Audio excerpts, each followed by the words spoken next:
విశ్వక్సేన్ కెరియర్లోనే the best movie, best performance అనమాట. కొన్ని సీన్స్లో అయితే మాత్రం చెప్తున్నాను కదా, కొన్ని సీన్స్లో అయితే మాత్రం జయలాగు సినిమాలో మనకి ఎన్టీఆర్ గారు విలన్ రోల్ గుర్తొస్తుంది అనమాట. అంత బాగా యాక్షన్, అంత క్లోతంగా ఉంది.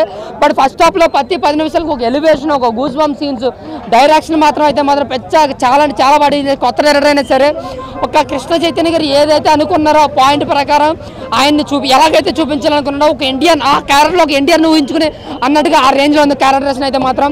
రియల్ లైఫ్లో బాలకృష్ణ గారు ఎంత పవర్ఫుల్గా ఉంటారో అంత పవర్ఫుల్గా విశ్వక్సేన్ గారిని చూపించారు సినిమాలో అయితే మాత్రం. దానికి తోడు బ్యాక్గ్రౌండ్ స్కోర్ అన్న, బ్యాక్గ్రౌండ్ స్కోర్ సినిమాని ఎక్కడో పెట్టిందన్న, నెక్స్ట్ లెవెల్లో పెట్టింది. ప్రతి ఫ్రేమ్లను, ప్రతి సీన్లో చిన్నదైన పెద్ద లవ్ సీన్ అని సెంటిమెంట్ అవును, ప్రతి సీన్లను కూడా బ్యాక్గ్రౌండ్ నెక్స్ట్ లెవెల్ ఇచ్చారు. చాలా అంటే చాలా బాగుంది బ్యాక్గ్రౌండ్ స్కోర్. ఇంకా డైరెక్షన్ కూడా అంతే బాగా డీల్ చేశారు. అంజలి గారి క్యారెక్టర్ అయితే మాత్రం ఆ రమ్య కృష్ణ గారు గుర్తొచ్చారనమాట. అంత పవర్ఫుల్ రోల్, అంత పవర్ఫుల్గా ఉంది. చాలా బాగుంది ఆవిడ క్యారెక్టర్ కూడా. స్నేహ శెట్టి గారు ఒక పిల్లలంతా చాలా డీసెంట్ పర్ఫార్మెన్స్ అనమాట. ప్రతి సినిమాలో ఆవిడ మోసం చేస్తుంది, బట్ ఈ సినిమాలో మోసపోయింది. సో అది కొంచెం హట్ అయ్యాం మేము. బట్ సినిమాలో అయితే మాత్రం విశ్వక్సేన్ గారు విశ్వరూపం చూస్తారు సినిమాలో.